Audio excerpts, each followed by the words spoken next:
سب سے پہلے سمجھنے کی بات یہ ہے کہ اللہ ہر انسان کی دعا سنتا بھی ہے اور قبول بھی کرتا ہے، لیکن غور طلب بات یہ ہے کہ کیا واقعی ہم اللہ سے دعائیں مانگ رہے ہوتے ہیں؟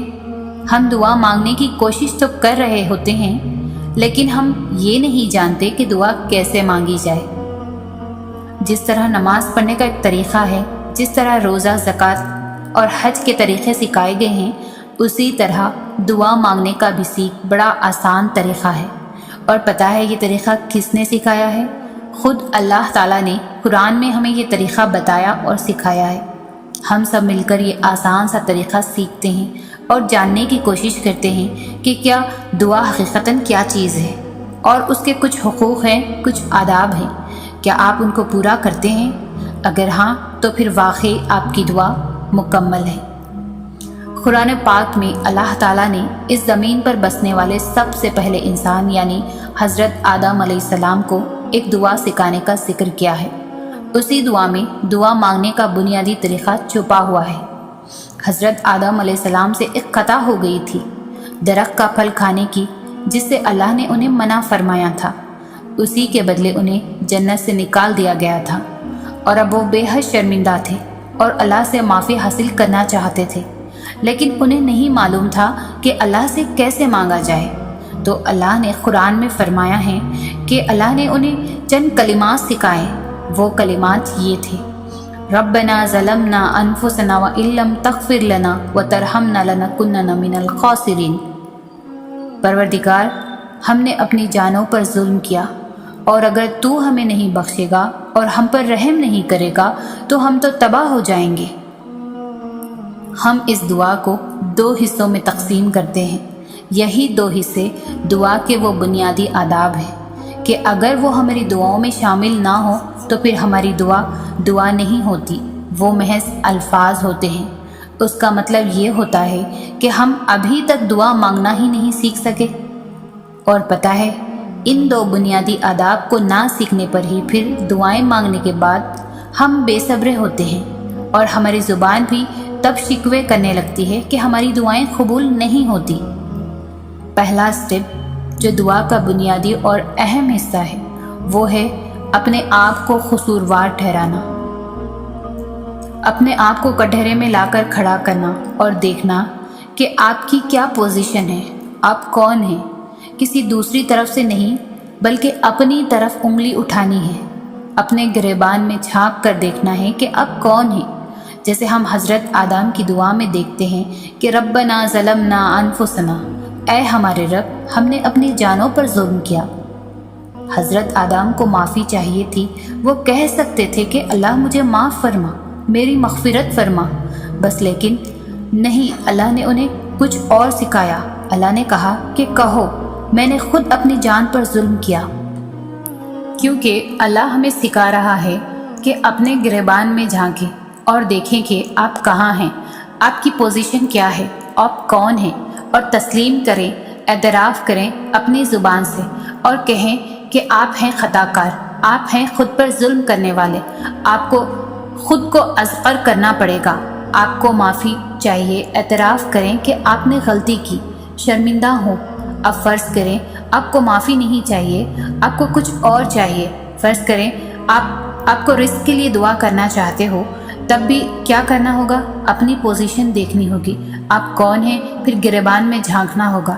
جب آپ دیکھیں گے کہ آپ تو حقیقتاً فقیر ہیں، جس کے پاس اپنا کچھ بھی نہیں ہے، حتیٰ کہ جو کچھ بھی آپ کے پاس ہے وہ بھی اللہ کا دیا ہوا ہے، آپ کا اپنا تو کچھ بھی نہیں ہے، آپ تو ایک فقیر ہیں، آپ کچھ بھی نہیں کر سکتے، آپ بے بس ہیں، آپ کبھی قادر ہو ہی نہیں سکتے کسی بھی چیز پر، تو قبول کر لیں کہ آپ واقعی مانگنے والے ہیں، آپ صرف مانگنے کی صلاحیت رکھتے ہیں، دینے والا صرف اللہ ہے۔ آپ کو سوچنا پڑے گا کہ یہ سب کچھ جو اب میرے پاس ہے یہ ابھی چھن جائے تو کیا آپ شکوہ کرنے کا حق رکھتے ہیں؟ ایک فقیر شکوہ کرنے کا حق رکھتا ہے؟ ذرا سوچیں۔ یہی خوف کہ آپ کیا ہیں، کچھ بھی نہیں۔ آپ یہ تو نہیں کہہ سکتے کہ میں نے اتنی نیکیاں کی، میں نے اتنی دعائیں مانگی، میں نے اللہ کی اتنی باتیں مانی، لیکن اللہ نے میری ایک دعا قبول نہیں کی۔ اگر آپ یہ کہیں گے تو کیا واقعی آپ دعا مانگ رہے تھے؟ دعا کا تو مطلب ہی یہ ہے کہ آپ مانگنے والے ہیں، آپ کے بس میں کچھ بھی نہیں، اللہ نہیں بھی دے تب بھی آپ کچھ بھی نہیں کر سکتے۔ اپنی اوقات تو دیکھیں، کیا حیثیت ہے آپ کی۔ اگر اللہ نے پوچھ لیا کہ اپنی نیکیوں کی جو بات کرتے ہو، اب گنو نیکیاں بھی اور میری نعمتیں بھی، آپ کی نیکیاں ختم ہو جائیں گی بہت جلدی، اس کی نعمتیں تو کبھی ختم نہیں ہوں گی۔ آپ گننے بیٹھیں گے تو بہت کم چیزیں ہوں گی جو آپ کو نہیں نواز دی گئی ہوگی، لیکن ان کا کیا جن سے آپ نوازے گئے ہیں؟ کیا آپ ان کے قابل تھے؟ ایک مٹی کا بے بس فقیر پتلا، کیا ہے آپ کی حیثیت؟ کون ہیں آپ؟ یہ پوچھ تاچھ، یہ شکوے جو آپ کر رہے ہیں، یہ تو اپنی برابری کے مقابل سے کیے جاتے ہیں۔ کیا آپ اللہ کی برابری کر سکتے ہیں؟ کیا آپ اسے کچھ پوچھ تاچھ کرنے کا حق، کیا ہمت بھی رکھتے ہیں؟ اب آتے ہیں ہم دعا کے دوسرے سٹیپ کی طرف، جو کہ دعا کے اس دوسرے حصے میں چھپا ہے کہ وہ کیا ہے۔